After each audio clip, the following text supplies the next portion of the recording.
Hello there, Battle Brothers, and welcome to yet another video. Oh yes, and welcome to yet another review video. Today I'm reviewing a short story. I don't really review short stories. It is a part of the Age of Darkness book, the Horus Heresy series, obviously. Still continuing, still getting through it, still quite excited. But I've just finished the first short story. It was a piece of cake. It was like a little bonbon that you have after your lunch, of course. But it was nice enough to make a review, and I've got 10 spare minutes, so why not talk about it? We are talking about The Rules of Engagement by Graham McNeill.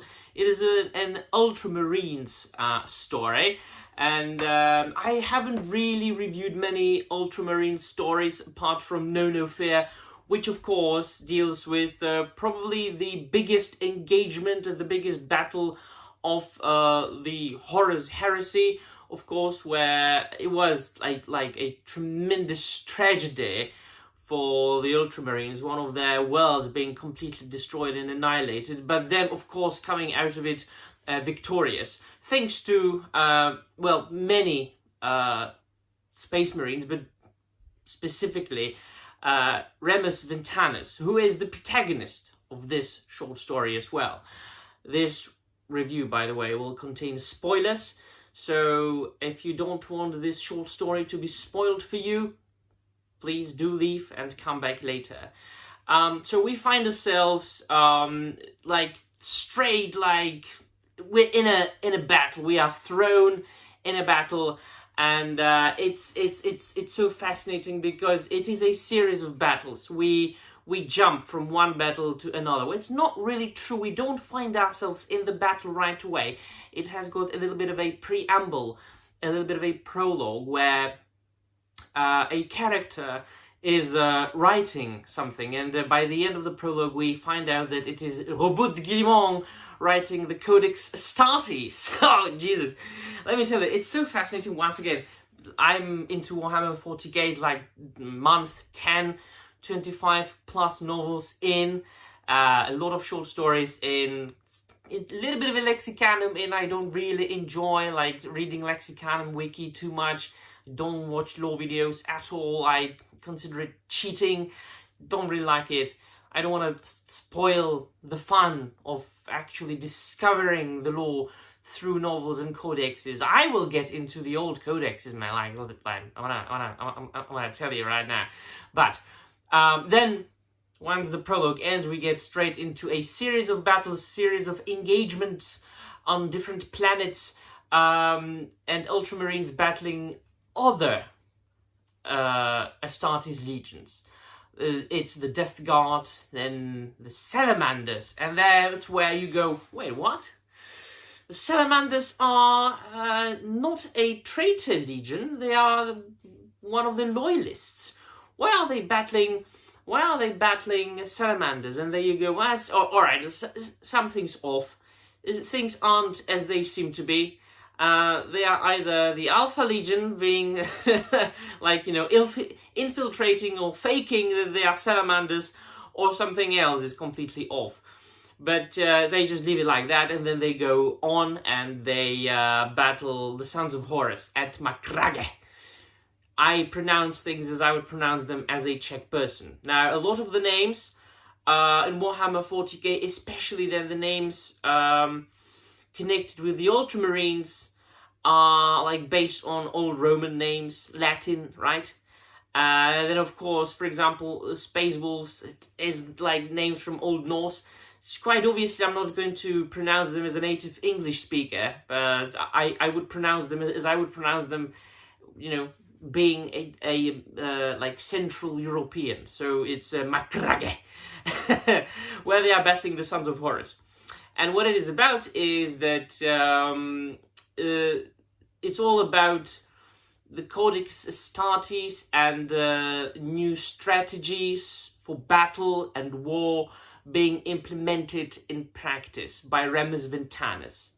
And the fact that, alright, so we have just had the new rules of battle passed down from Robert Guillemont, the Primarch of the Ultramarines, and we have to stick to them. We can't divert from them at all. No, there is no way we can just go out of the path that Robert Guillemot has set for us.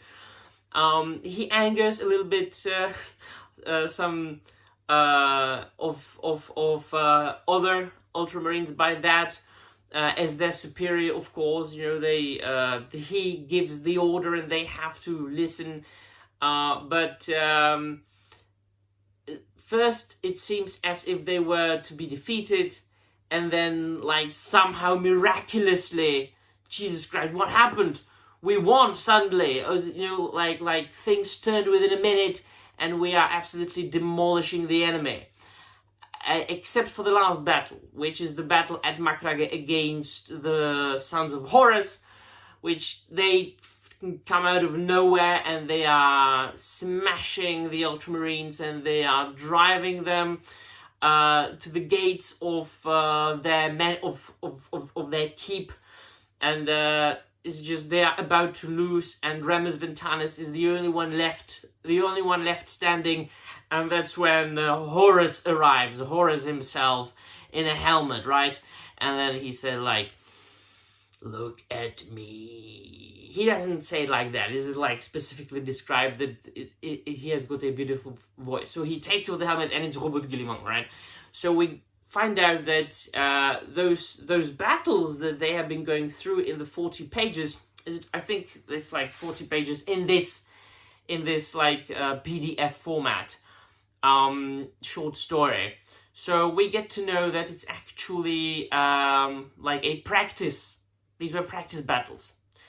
Robert Guillemot was trying to test his new rules of engagement, the Codex Astartes, his strategies in practice, and he teaches at the end the Remus Ventanas. He teaches him that nobody is infallible. Everybody can make mistakes. Even Robert Guillemot, even such a brilliant genius Primarch such as Guillemot.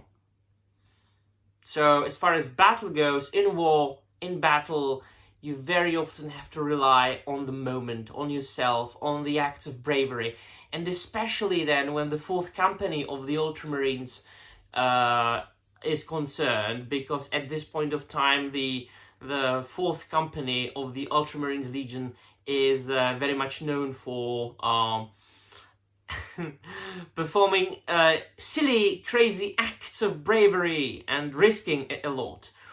And so Robut only ensures Remus Ventanas in that, yeah, you be you. You always be you. You know, do you have a feeling in your gut? Do you have a gut feeling? Do your instincts tell you should do something? Even if that goes against what my Codex Astartes says, just do it, man. Your gut's probably right?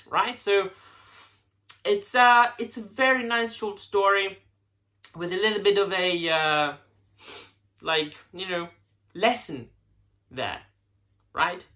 Because, you know, the lesson saying sometimes we have to play against the rules. Sometimes we have to rely on our gut. Sometimes we have to rely on our instincts. You know, sometimes we have to just depend on the moment. Not everything and not always has to be by the book.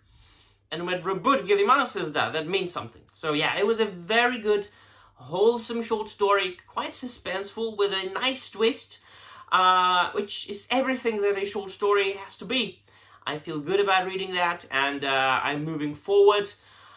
I don't think I'm going to review... Oh, I might actually. I don't know at this point. I don't know if I'm going to review the individual short stories within this collection, or just plow through it quickly and review the entire book in like a week. We'll see. But let me know in the comments down below what you think, and then we'll thank you very much for watching, and remember, the Emperor protects.